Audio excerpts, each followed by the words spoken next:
The valley was hushed, smothered in a low mist that clung to Lena's boots with every step. She and Mark had strayed from the main trail hours ago, chasing a deer they never found, and now all that lay before them was rotwood, moss, and silence, until they saw it. The church stood crooked in the hollow like it had been placed there by accident, ancient, crumbling, swallowed by vines and time. Its bell tower had long since collapsed into a heap of stone and iron near the back wall. Ivy draped the fractured steeple like mourning cloth. Mark grinned. "It's like something out of a ghost story." Lena frowned. "Feels like we're not supposed to be here." They stepped inside. The air changed. It was colder, sharp in the lungs. Dust danced in the sunbeams that pierced through broken stained glass. The altar at the far end sat beneath a rotted crucifix, untouched but surrounded by shattered pews and rubble. Then the bells rang. 3 chimes, deep, hollow, loud. Lena gasped and spun around. Mark dropped his backpack. "The tower's gone," he whispered. That wasn't possible." They both stared at the rubble outside through the doorway. Still there, still destroyed. But the sound came again, from below. They looked at each other, breath shallow. Then Lena noticed it. Behind the altar, beneath torn velvet cloth, part of the stone floor had cracked open. A staircase led downward. Ancient, carved, waiting. And from the dark below came the sound of chanting. The steps groaned beneath their weight, slick with damp moss and soot. Lena held the wall as they descended, her fingers brushing carvings she couldn't understand, crude, spiraling lines and sunken shapes like open mouths.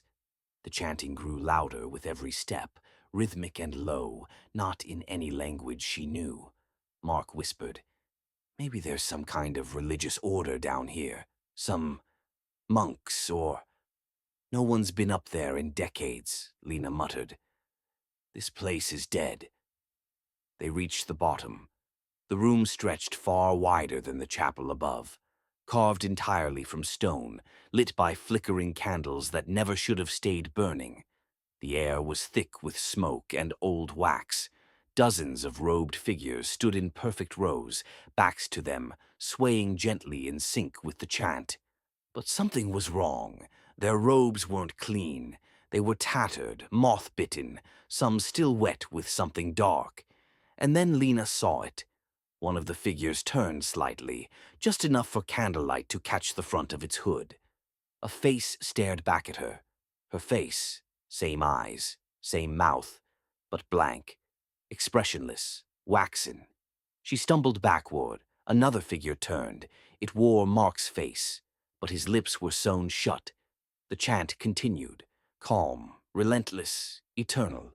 From the far wall, a stone mouth gaped open, and from deep within it, something began to move. Ask Chat GPT.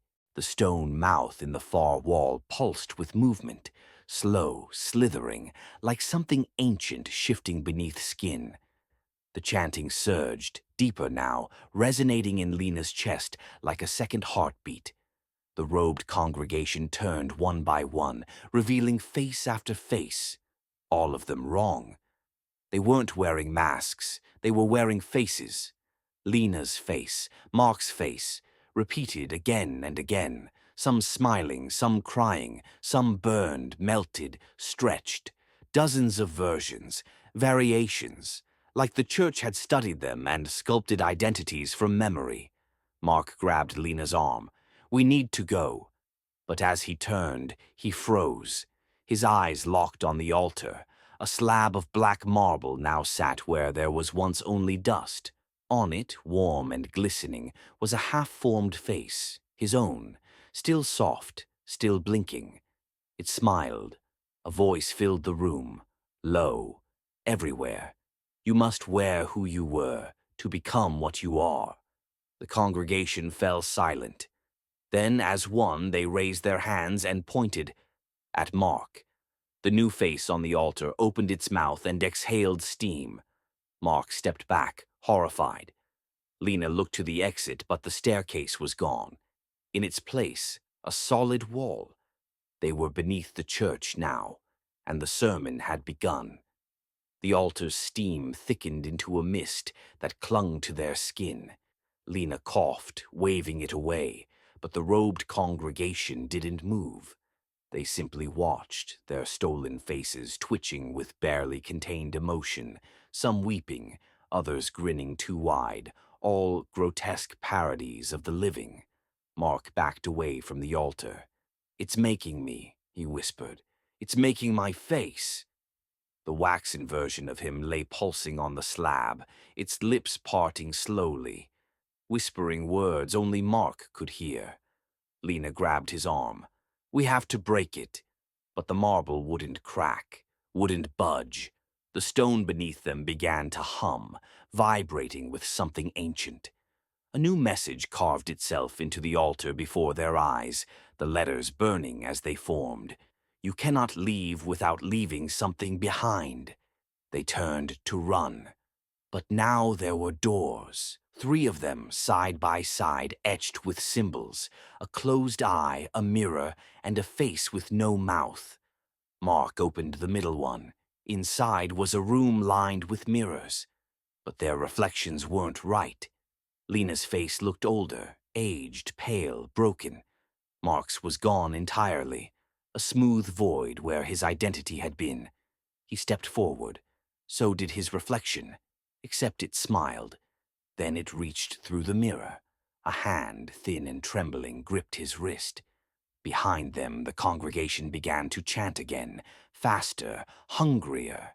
And Mark whispered, voice cracking, "Lena, I think they're trying to take us apart."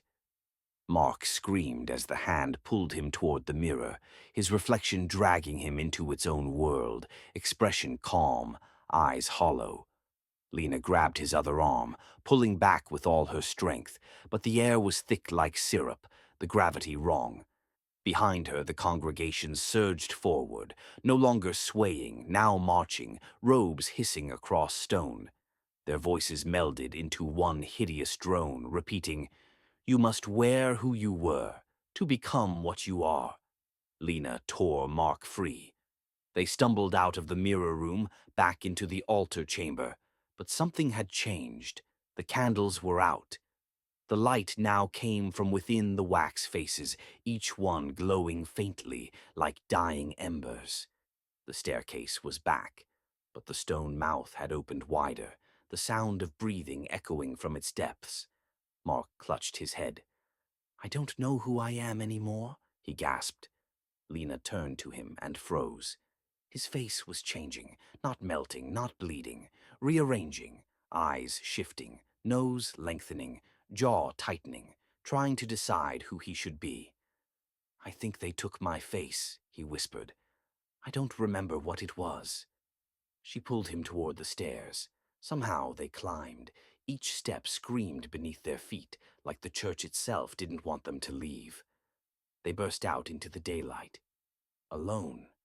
Only Lena remembered Mark. The man beside her looked like someone else, moved like him, but didn't know her name. They walked in silence.